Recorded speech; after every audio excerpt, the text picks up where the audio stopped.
My name's Emily, and if you're expecting a story about fairy tale princesses, you're in the wrong place. My life started pretty standard. I was born to Joe and Linda, just a regular kid in a small town where everyone knew your name, or at least pretended to. My dad, Joe, was the local go-to guy for any car trouble. His hands were always stained with grease, but he had this smile, the kind that made you think everything was gonna be alright. Mom, Linda, she was part-time at the library and the rest of her time was all about making our little world better. Remember, kindness costs nothing but means everything, she'd say, dropping one of her pearls of wisdom while I was trying to figure out my math homework. Our house was nothing fancy. Imagine a cozy little place that always smelled like something was baking. That was us. Not rich, but not wanting either. Life took a hard left turn when I was 10. My parents were driving home from their anniversary dinner when it happened. A drunk driver. Just like that, they were gone. I moved in with Aunt Sarah after that. She was Dad's distant cousin, lived in a house that seemed to creak and complain more than it stood. Aunt Sarah was a tough cookie, worked odd jobs to keep us afloat. The house, it was like time forgot about it, and fashion? That ship sailed long before it reached our shore. My clothes were hand-me-downs from a time when Aunt Sarah thought bell-bottoms were a revolution. Kid, you gotta toughen up. World's not gonna hand you anything on a silver platter, Aunt Sarah'd say, her voice rough, but not unkind. We'd sit at the table, an assortment of mismatched chairs, and eat whatever concoction she'd managed to put together. Money was tight, but Aunt Sarah always made sure we had enough. Thanks, Aunt Sarah, I'd mumble, pushing food around my plate, lost in thoughts of what could have been. Moving in with Aunt Sarah meant a new school and a whole new set of problems. My first day felt like walking into a lion's den wearing a steak suit. The school was bigger than my old one, and it buzzed with the kind of energy that made my stomach twist into knots. I remember standing at the entrance, clutching my bag like a lifeline, when I first saw Jessica. She had that look, like she owned the place. And in a way, she did. "Who's the new girl?" I heard her ask, her voice dripping with a mix of curiosity and disdain. Her friends shrugged, their eyes scanning me like I was some exhibit. "Looks like she got her clothes from the lost and found," one snickered, and they all laughed. I wished the ground would swallow me whole. Classes were a blur. I tried to keep my head down, but Jessica made that impossible. "Hey, thrift store, answer number 4, she said loudly in math class, making everyone turn to look at me. I stuttered out an answer, feeling my face heat up as the teacher nodded, telling me I was correct. That just made things worse.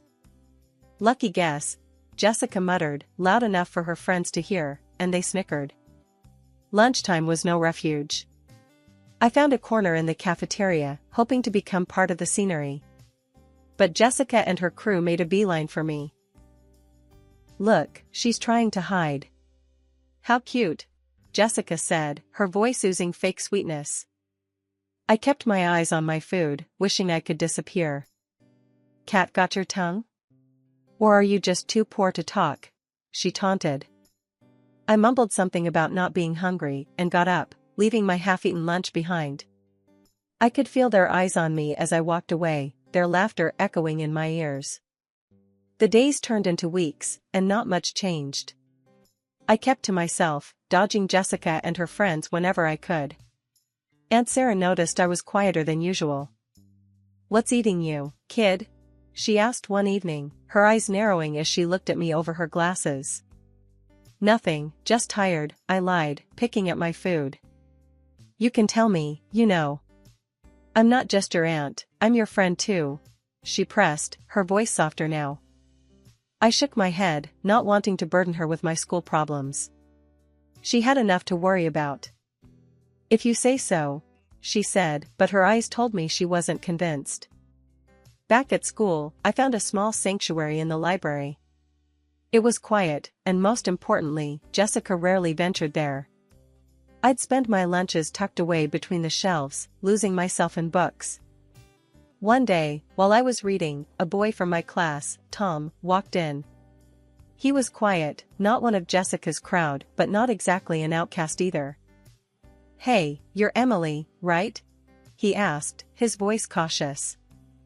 I nodded, surprised he knew my name. "I've seen how Jessica and her friends treat you. It's not cool," he said, looking genuinely concerned. I shrugged, not sure what to say. No one had acknowledged the bullying before, let alone sympathized with me. "You shouldn't let them get to you. They're just bored and mean," he added, pulling a book from the shelf.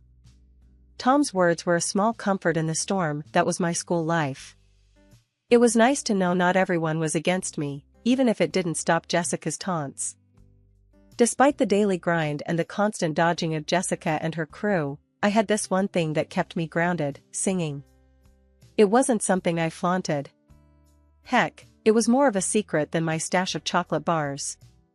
Singing was my escape, a way to let out everything bottled up inside without making a mess. Aunt Sarah had an old radio that picked up more static than music, but on good days, it caught the local station that played everything from country hits to old rock ballads. Those were the nights I cherished, alone in my room, the music blending with my voice as I sang along to songs, feeling every note and word. One evening, Aunt Sarah caught me.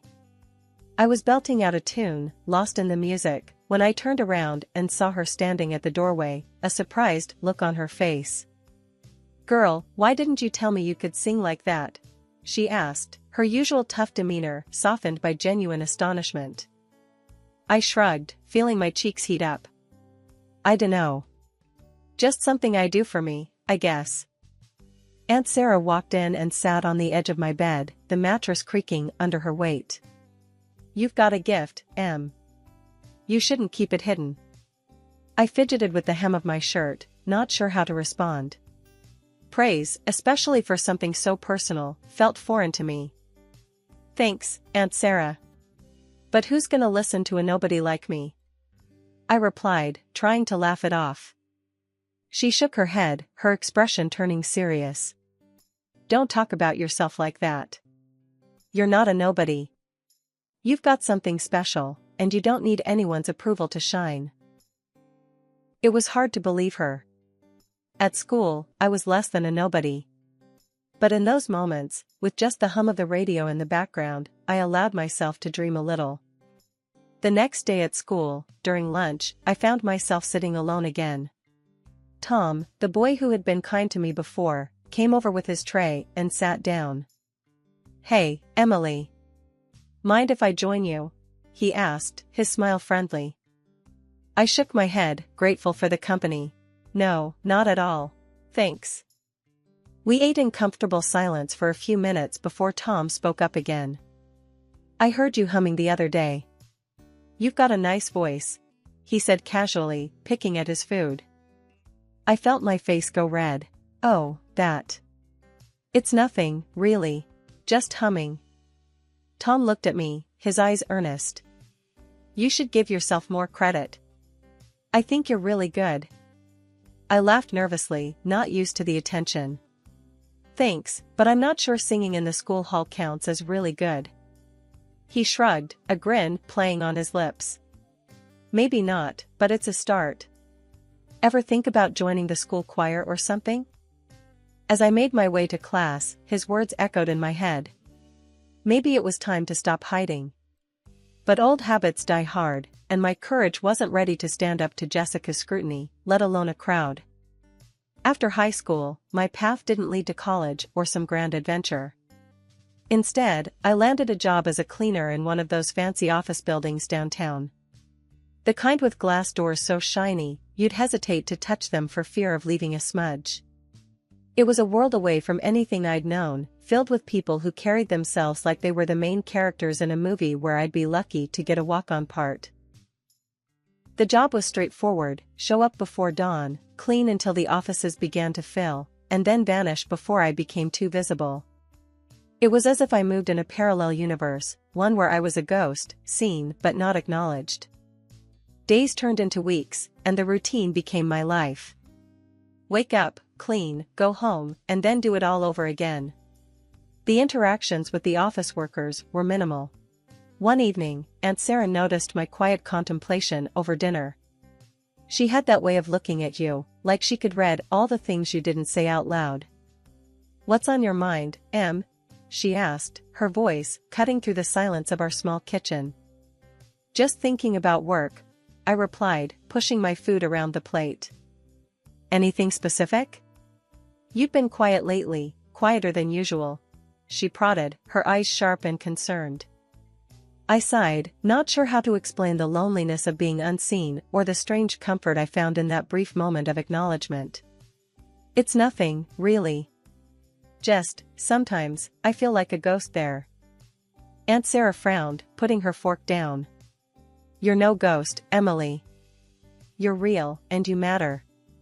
Don't let how those folks treat you make you feel any less." Her grip was firm, grounding.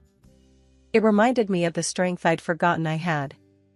Maybe I was a ghost in that office, but to Aunt Sarah, I was as real as it gets. And maybe, just maybe, that was enough to start changing how I saw myself. Life as a cleaner in a high-rise filled with the city's movers and shakers wasn't exactly what I had dreamt of as a kid. But it paid the bills, or at least most of them. The monotony of my days was broken only by the brief nods or half-smiles from a few kind souls, but mostly I was just a shadow, moving silently through the corridors and offices. That all changed the day Ms. Anderson arrived. She was the new director of the company, a position that usually meant more suits, more demands, and less recognition for someone like me. Except, Ms. Anderson wasn't like the rest. It was late, another long day of scrubbing and cleaning, when I first met her. I was emptying trash bins in the deserted offices when she walked in. Most would have just passed by without a word, but not Ms. Anderson. "Working late, I see. Thank you for keeping this place spotless," she said, her voice warm and appreciative. I almost dropped the trash bag in surprise. "Oh, no problem. It's just, my job, you know?" She smiled, a genuine one that reached her eyes. "Yes, but it's hard work, and I want you to know it doesn't go unnoticed." I didn't know what to say. No one had ever thanked me like that before, especially not someone in her position. Thank you, Ms. Anderson. That means a lot," I managed, feeling my cheeks heat up. She nodded, then glanced at her watch. "Late hours, huh? Must be tough balancing life with such a demanding schedule." I shrugged, a bit uncomfortable with the attention. "It's okay. Gotta do what you gotta do, right?" Ms. Anderson's expression softened. "True. But everyone deserves a break now and then. How about we work out a more flexible schedule for you? Maybe split your time between here and the store next door? They're looking for someone, and it could be a good opportunity for you to earn a bit more without stretching yourself too thin." I blinked, surprised by her offer. "Really? That would be amazing, Ms. Anderson. Thank you." She smiled. "It's settled then. I'll speak to the store manager tomorrow. Don't thank me yet, though. You earned this." Walking home that night, I felt lighter than I had in months. Ms. Anderson's kindness was a beacon in the fog that had become my life. For the first time in a long while, I felt seen. The next few weeks were a whirlwind. Working 2 jobs was tiring, but the change in routine was refreshing. With the extra money, I allowed myself the luxury of buying some new clothes and even got a haircut. It wasn't much, but it made a world of difference in how I saw myself and, apparently, how others saw me too. The first day I walked into the office with my new look, I caught a few surprised glances from my coworkers. Even the stoic Mr. Jenkins, who barely ever acknowledged anyone, did a double take. "Emily, is that you? You look different," he said, his usual gruff tone tinged with something like respect. I smiled, feeling a newfound confidence. "Yeah, it's me. Just thought it was time for a change." "Well, it suits you. Keep up the good work," he replied, before heading into his office. Those few words, simple as they were, felt like a victory. I was still the same Emily, but for once, I didn't feel invisible. Working those night shifts turned into something special for me, like I'd found a little slice of freedom where I could just be me, singing my heart out in the empty corridors. The acoustics in that place? Unreal. It felt like singing inside a grand cathedral, except it was just an office building after everyone had gone home. One night, while I was lost in the music, belting out tunes as I mopped, I didn't realize I wasn't alone. The boss, Ms. Anderson, was also a night owl, preferring the quiet of the office to get her work done. She stumbled upon me mid-chorus and was, to my surprise, blown away. "Emily, that was incredible," she said, her eyes wide with what I could only guess was genuine amazement. I nearly jumped out of my skin, embarrassed to be caught like that. "Oh, shoot.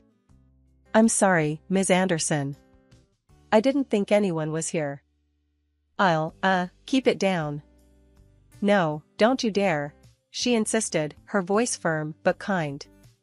"You've got something special, Emily. Ever thought about auditioning? Like, for real?" The thought had crossed my mind, sure, but fear always had a way of keeping me grounded. "No way," I laughed it off. It's just for fun, you know?" But Ms. Anderson wasn't having any of my excuses. "You need to do something with that voice. It's too good to be hidden away in here." I appreciated her words, but my nerves weren't ready for that kind of leap.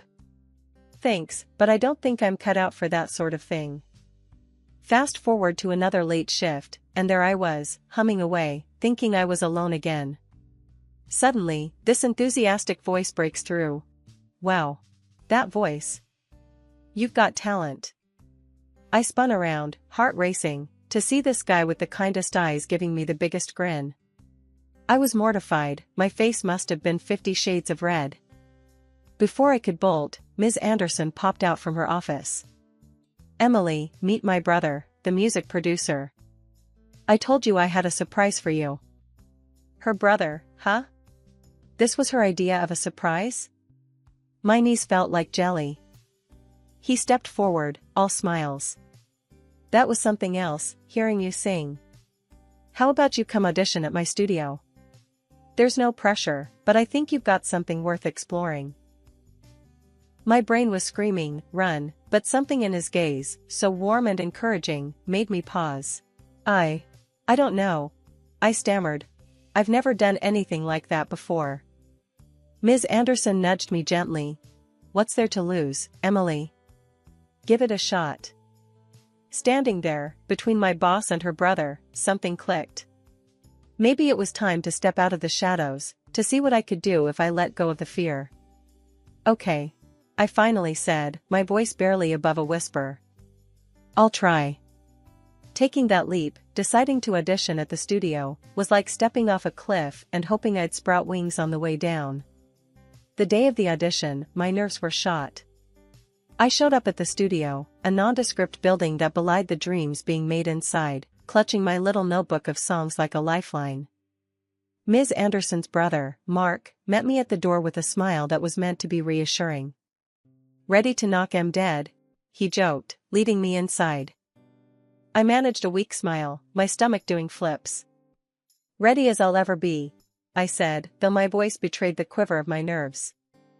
The studio was cool and dim, filled with equipment that looked both intimidating and exciting. Mark introduced me to a small panel of people who would be listening. "Don't mind us," one of them said, a woman with a kind face. "Just do your thing." Easier said than done, I thought. But as the music started, something magical happened. My nerves melted away, my voice found its strength, and the song flowed through me like I was born to do just this. When I finished, the room was silent for a heartbeat, too, then erupted into applause. "Wow," Mark said, his eyes wide. "Just, wow." I blushed, overwhelmed by the response. "Thank you," I murmured, barely loud enough to be heard. Mark walked me out afterward, his excitement palpable. "Emily, that was incredible. We need to talk about what comes next." "What comes next?"